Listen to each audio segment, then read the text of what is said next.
روافض اور شیعوں کی جو تاریخ ہے ان میں بہت سارے فرقے ہیں، کسی نے 37 اور کسی نے اس سے زیادہ بھی گنائے ہیں. یہ جو ایرانی ہیں وہ شیعہ اثنا عشری ہیں، 12 امام کو ماننے والے.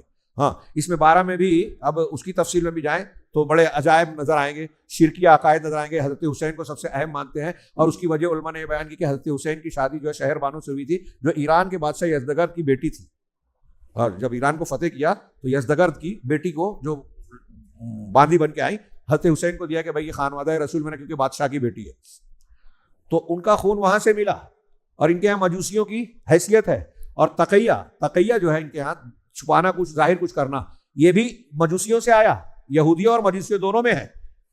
ہاں جب حضرت عمر فاروق کے زمانے میں سعد بن ابی وقاص رضی اللہ عنہ کا لشکر جو ہے ایران کو فارس کو فتح کرتے آگے بڑھ رہا تھا، تو ایرانیوں کا یہ عقیدہ تھا کہ ہمارا بادشاہ جو ہے وہ خاندان سورج کو آگ کو دیوتا مانتے تھے پوجنی، اور آگ کا سب سے بڑا مظہر سورج کو، تو سورج سب سے بڑا دیوتا پوجا کے لائق. اور کہتے تھے کہ ہمارا جو بادشاہ ہے ساسانی خاندان کا تعلق سورج دیوتا سے ہے اور اس کو کوئی شکست نہیں دے سکتا. یہ مسلمان ابھی آ رہے ہیں عارضی طور سے، بادشاہ چلے گئے، ہٹ گئے تخت چھوڑ کر، واپس آ کے پھر قبضہ کرے گا. لیکن اسی عقیدے کے تحت انہوں نے کیا کیا کہ جو مسلمان آ رہے ہیں ان کے سامنے اپنے آپ کو مسلمان بتا دو، اندر سے پرانے مذہب پر رہو، جب ہمارا بادشاہ آ جائے گا تو پھر ہم نے اصلی مذہب پر آ جائیں گے. یہ تقیہ یہیں سے پڑا بولتے ہیں. ہاں اس کی بنیاد پڑی. یہودیوں میں بھی یہ بات ہے کہ سنی کو دھوکہ دینے کے لیے، مسلمانوں کو یا دوسروں کو دھوکہ دینے کے لیے آپ تقیہ کر سکتے ہو.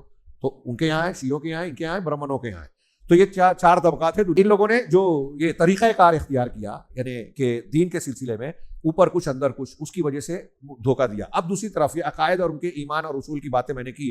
اس کے بعد ان کی تاریخ دیکھیے.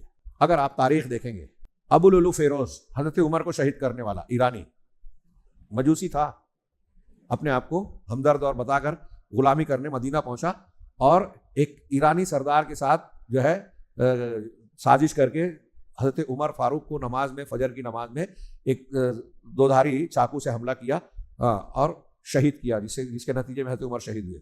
مجوسی شخص جو یہ جو روافض کا نسب مجوسی اور ان سے ملتا ہے، یہودیوں سے. پھر حضرت عثمان کو شہید کس نے کیا؟ سبائی ٹولے نے. سبائی ٹولہ ایک طرف خوارج اور دوسری طرف روافض، ان کے پیدا کرنے کی بنیاد ہے سبائی.